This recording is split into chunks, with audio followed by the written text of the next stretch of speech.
Hello and good evening, everyone. As we promised on Canard TV, the Arab Voice from Canada, we are trying to introduce as much as we can from our candidates for the municipal election coming this October in Ontario. Municipal election is one of the most important, and we need to be engaged in these elections because most of our services from three levels of governments particularly comes from the municipal government. Municipal election is very important this year in Ottawa because many current councillors are not running to be back in the city, and the mayor is not too. So let's see and feel how our candidates are prepared for serving Ottawaien for the next 4 years. Today, I'm honored and happy to invite our dear friend, Kevin Hua, to be our guest and introduce himself for our audience. Welcome, Kevin. Thank you. Thank you for having me, Dr. Al-Sharif. It's an honor to be here. Kevin, you are running for Stittsville. It's a very beautiful new area, as I would say, in Ottawa. The Ward 6 is very important. It has its own challenges, but maybe we will speak about it later. We'll speak about Ottawa's problem, issues, things that you think that you can change in the city. First of all, I ask you if you have 2-3 minutes to introduce yourself to the audience.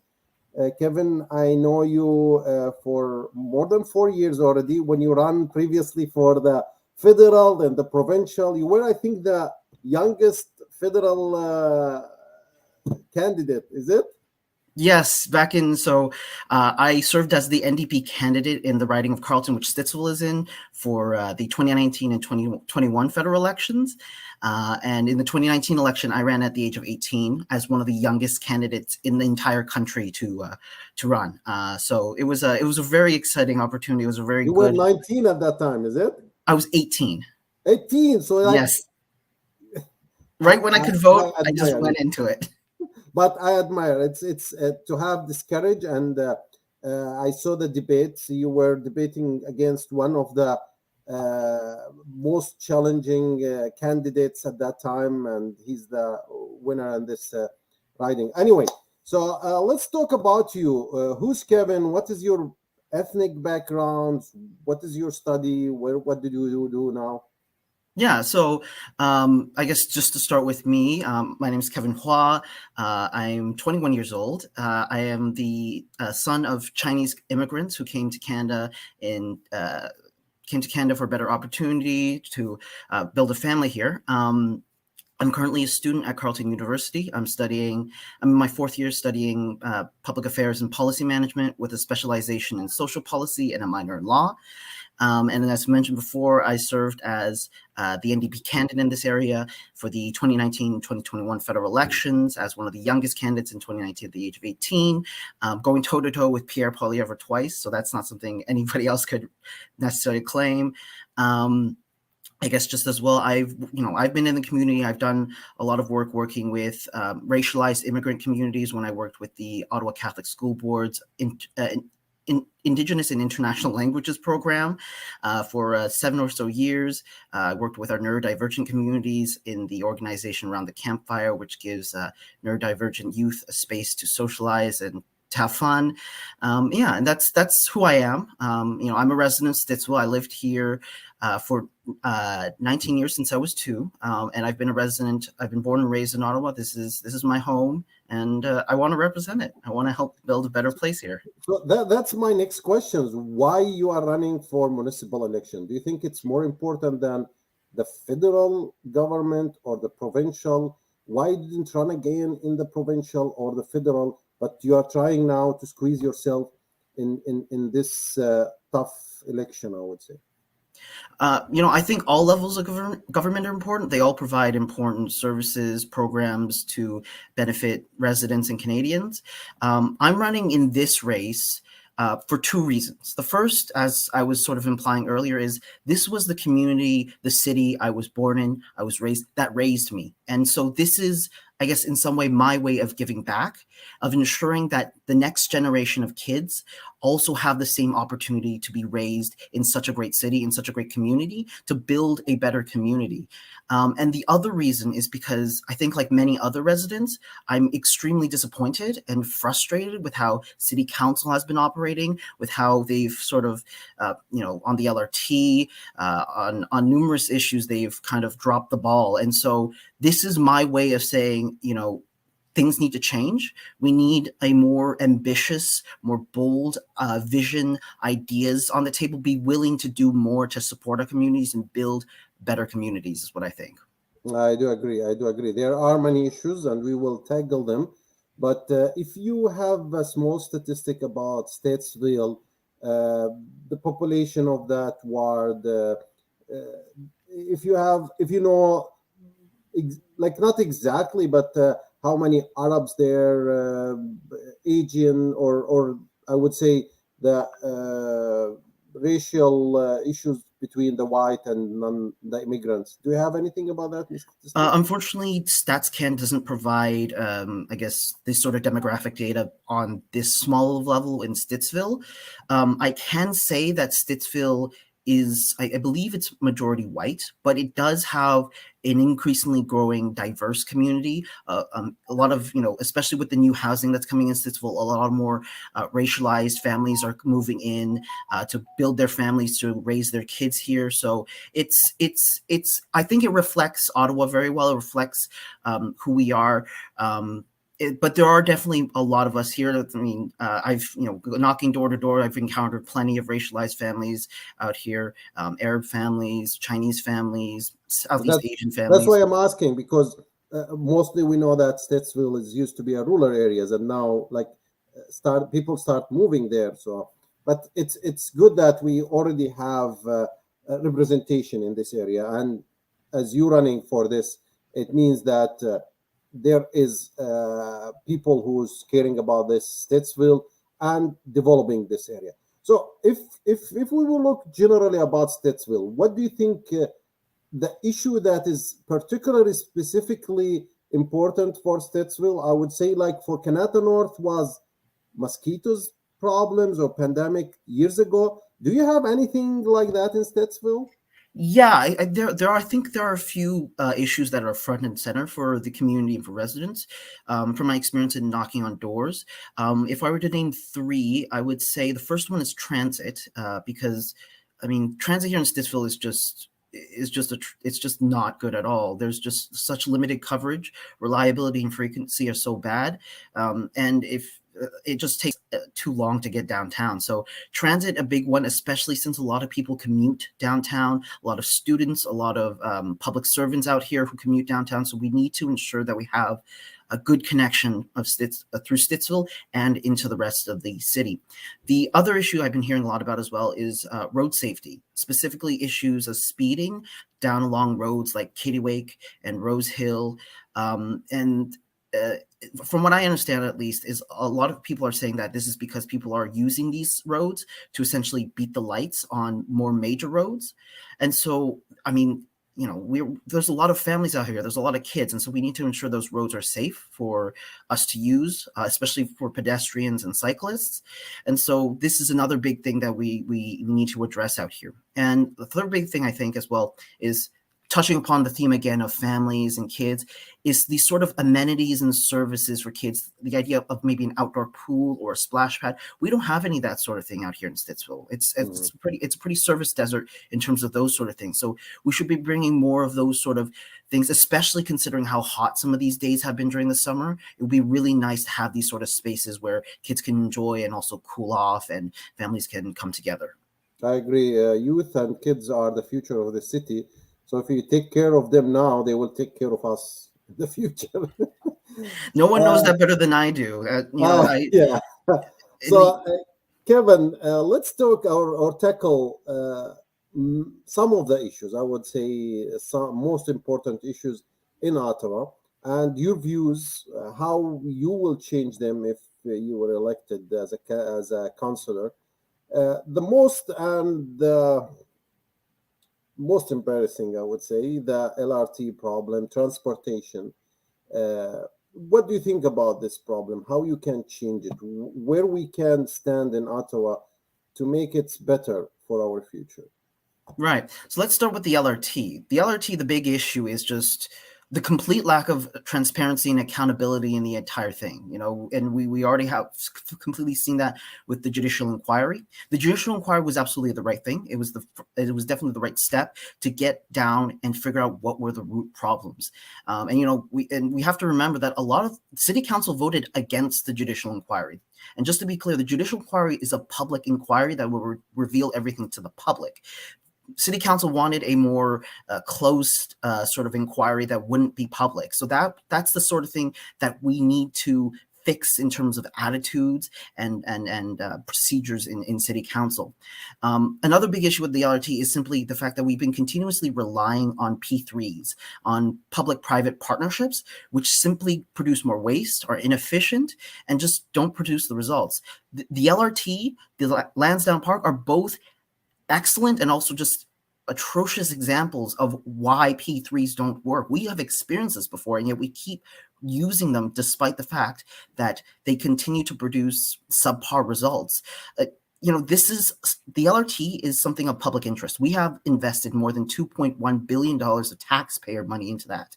The public deserves to know. The public deserves a vested interest in ensuring the project comes to fruition and actually serves them. So that's the sort of thing we've been seeing. That's the sort of problem with the LRT. I mean, just look at the stage 2 extension. The current company who's been contracted to build it failed the first test in order to get the contract, and yet they were allowed through. This sort of stuff should not be happening, and yet it is happening under the watch of the city council. That is the fundamental change that needs to happen, not just with the LRT, but just with projects in general with council now. That's the sort of implication we have. In terms of transit, moving on to the overall issue of transit, it's the big three things. We need to make transit more affordable, more frequent, and more reliable. So we need more buses. We need to start electrifying our buses so that we can also reduce our carbon emissions. And we also need to ensure that, maybe develop a sort of bus tracking tool to allow people to know when the buses are coming. We've seen a slew of cancellations lately. This is just unacceptable, especially to transit users. I'm a transit user. I can't use transit this way if I can't reliably have it. Out here in Stittsville, if you want to take the 61 or 62, you have to wait 30 minutes for the buses come at 30-minute intervals. That's just not at all feasible. And so that needs to change in terms of our transit services. Out here in Stittsville specifically, the sort of things I want to see is that we need more bus routes through Stittsville in the short term. We need more bus routes through Stittsville that go directly to Terry Fox, not through the Canada suburbs, that go directly to Terry Fox and Eagleston to reduce the travel time. In the medium term, we need a bus station. We need a transit hub that allows us to run local lines out through Stittsville and connect to the other transit ways and the other stations. And in the long term, it's bringing the LRT out here, or maybe to Terry Fox, where it would make more sense for it to end, not at Moody. Those are the sorts of overall issues. I guess just to throw out there as well. What do you think about the prices? There are some councillor running or candidates running on making it free, some making cheaper. What do you think about this? I mean, here's the thing, right? We have been increasing the fares for OC Transpo year upon year upon year. We keep putting on the burden onto the transit user. Now, I get a lot of people say, the transit user, if they want to use the bus, they should pay for it. And I get that. But, well, what about you using the roads? I pay for that. You pay for that. We all pay for that. You don't pay specifically to use the roads. And there's also just the added fact that, fare-free transit provides a lot of indirect economic benefits by ensuring people have good connections to their workplaces, to shops and everything. And it just makes sense to take the cost and spread it amongst us all. Now, to be very clear, this isn't something we can achieve, within a year. This is sort of a goal that we'd be working towards achieving. The first step would probably be to stop increasing the fares so exonerously on the transit user.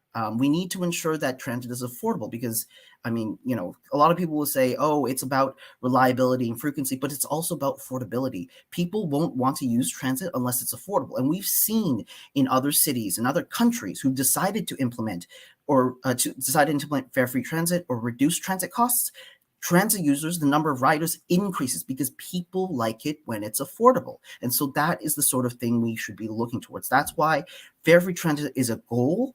It's obviously not something we can implement immediately, but it's something we should strive towards achieving. Yeah, I remember when I was in Melbourne, Australia, they had the free buses and trains in downtown. In Luxembourg, they'll have all free transportation. So even like world class, I would say, countries, they already implement that somehow, and they increase the ride share. It's very unusual.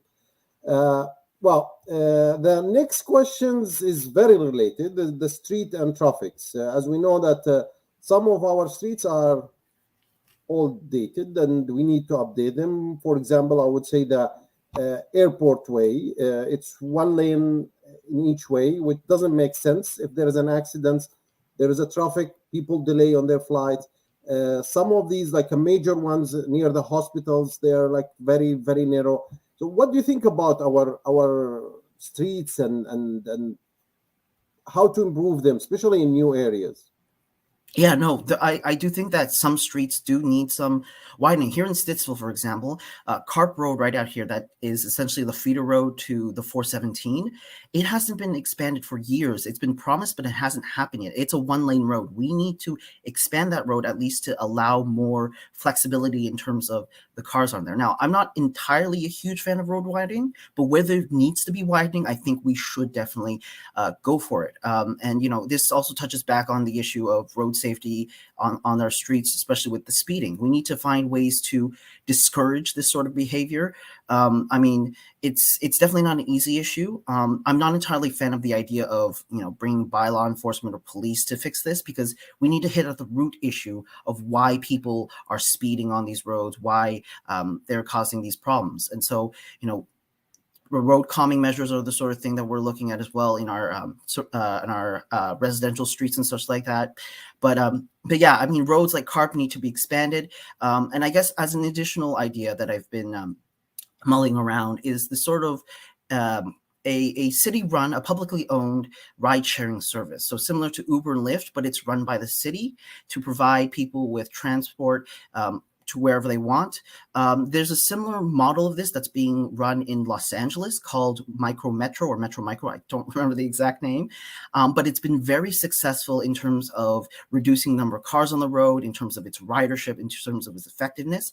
I mean, by doing that, we can ensure that because we've been hearing a lot about how taxi services in Ottawa just aren't accessible for people with disabilities. And so we need to, by implementing such a sort of program, such a sort of a service, we can ensure that these vehicles are all accessible and probably also address the issue of transit accessibility in Ottawa. We can also ensure that all the drivers are paid good wages, and we can also reduce the number of cars on the road while also reducing our emissions. Because there are certain things that we can't do on bike or on bus. Sometimes we need a car with a trunk to carry things. So this would be that sort of possible idea, especially with the city so big, it's so geographically big. This sort of ride-sharing service provided by the city might be a smart idea to complement our current transit system. I love the idea. It's great. Yeah, if it's happening, I will be one of the first to use. So, Kevin, next one is zoning and housing. Zoning, it's been an issue recently, especially after the COVID and the increase in the house values or markets became crazy. So what do you think for the city? Can they change zoning and help improving builders to build like triplex or quadplex or whatever they were talking about? Yeah, so the city can make a difference on this issue. I mean, one of the biggest tools the city has is inclusionary zoning, and that's something we should be taking advantage of to ensure good development, particularly smart development. You know, a lot of people, I mean, for example, out here in Stittsville, there are a couple of developments building some big, I think 9-story apartment sort of complexes out here. I know that a lot of residents are concerned about that. And, you know, the thing is, densification and increase in population here are inevitable. They're going to happen whether we like it or not. And in some ways, we kind of have to do our part to ensure that we can reduce the spread of suburban sprawl.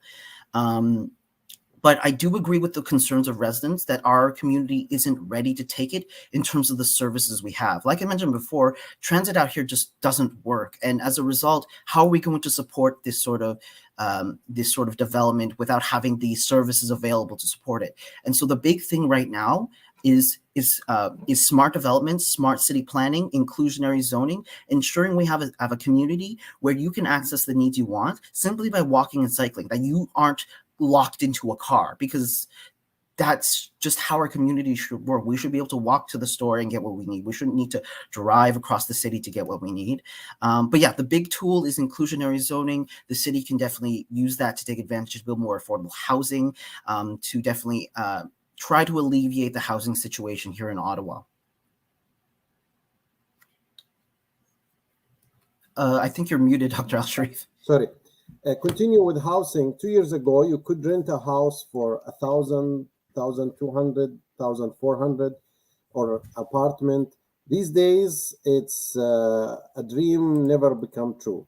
So affordable housing became an issue, and many people asking. I know there are like waiting period in the city of Ottawa more than 5 years for affording houses. So what do you think, that do we need build more, or we can tackle the problem from another side? Well, we should be tackling the problem from as many sides as we can. That's what we need, the sort of ambition to just do it at City Council.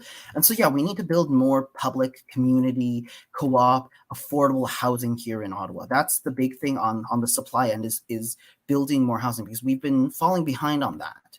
And from another end is combating, vacant houses that are owned by wealthy individuals who are just using them for investment. Because, I mean, come on, a house isn't used to make money. You use a house to live in it, to build a family, to support your family. Let's ensure that every single person in Ottawa has a roof over their head, because, I mean, we can all agree that shelter is a fundamental human right. It's fundamental to human survival. So why can't we guarantee it, just like we guarantee water to everyone? Everyone should be able to have a house. That should be our goal in this city. That's the sort of direction we should be going. More public housing, more community co-op, affordable housing, and also combating vacant houses here in Ottawa. I agree with you, Kevin, but recently we know that usually housing supposed to be around 1/3 of your salary. That's the good amount, but recently it's become more than 60 to 70% of some people's even more salaries. Like they can't afford this. They can't even put food on their tables because of renting and finding a good place to live in. I agree with you on this. So what do you think about the environment? So City of Ottawa is not bad from environment side. We have some parks. I don't know how it's in Stittsville, but do you think we can work more efficient, especially as we said, traffic, more green places? Where do you stand on environments? I know that you are activist in this way. I mean, it's a big issue for me. As a young person in this election, it's my future's at stake here. So this is very much an issue that's not only important, but will deeply affect me depending on how we address it. And so, City Council has been okay, as you described, on the issue of climate change, on the environment.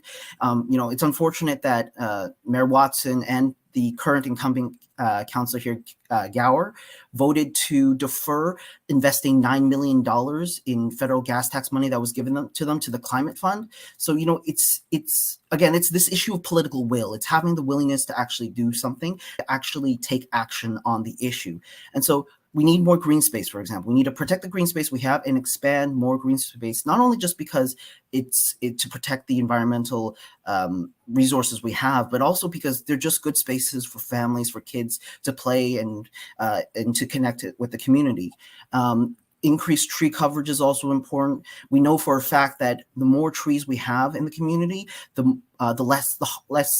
reduced temperature there is, less likeliness of heat stroke and stuff like that. So we need to increase the number of trees we have covering, and we we need to take the effort to play our role in combating the climate crisis. So reducing our emissions by electrifying our buses, by reducing the number of private vehicles on the road, those sorts of things that can contribute to ensuring a community, a city that is healthy for future generations, for my generation, for the following generations. That's the sort of thing that we need to be ambitious enough and willing enough to do. We need to put aside, it's for our kids. I mean, I think every parent in this city knows that they want the best for their kids. And one of the best things we can do right now is guaranteeing them a healthy and livable future. That's what I think on that. Yeah. Well, I know some cities start even giving for free some trees to plant and to make a GPS tracking. You go and say where did you plant them to know where they have it. So it's an idea. Maybe it will be implemented in place of going and buying trees from somewhere. The other issue, which is very important, and I think it's the most important, is the money, taxes. Every year we see increase in taxes. People understand that we need to pay more because it's more expensive in providing some of the services, but it's became also an issue for homeowners to pay that much of the tax for and don't earn more. We need to have some source of income to be able to pay more. We are paying more now for gas, we are paying more for food, we are paying more for one clothes and stuff like that. So what do you think? Do we need to raise taxes, or we need to be stable on that for a while, then we think about it? Affordability is very important. Yeah, I think a few things we should first do in terms of taxes is, the first thing is we should make our current property tax structure more progressive. Obviously, if you are wealthier, you own a much nicer house, you should be probably paying a higher proportion than those who are less well off. That's something we should do right now, because our current system is actually regressive. We're putting the highest tax burden on those who aren't as well off. So that's one of the big things we should do first, is make the system fairer. The second thing is, obviously, we don't want to keep putting too much of a tax burden on residents. So we should also be looking at revenue generation from other sources. Like I mentioned before, a sort of vacancy house tax.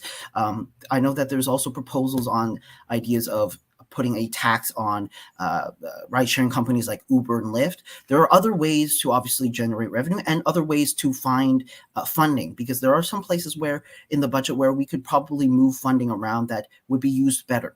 Now, the important thing I want to say on the issue of taxation, and I think this is something I always repeat, I keep repeating, and I want to make sure people understand this perspective when it comes to taxation. I know it's not fun to see your tax bill, and it's especially not fun to see it go up.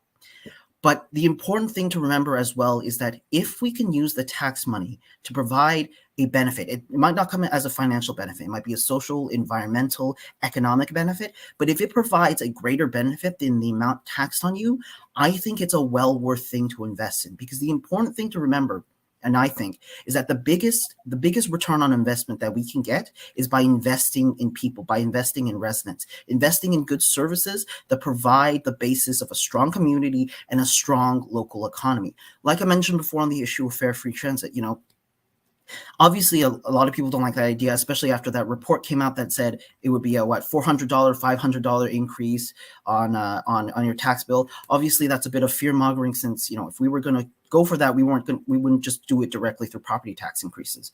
But having said that, the important thing to know is that studies have shown that for every dollar we invest in public transit, it comes out as $4 to $5 in the general economy, in the local economy, as indirect economic benefits. That's good money. That's actually beneficial to us. And that's not to mention all the benefits of good transit to families and communities. So it's important to remember that, obviously we don't like taxes in the sense that it takes money away from us, but keep in mind the benefits that we receive from the tax money when it's spent properly and provides us the services we need. New businesses, small businesses are the most important, driven like for the economy, especially in Ottawa.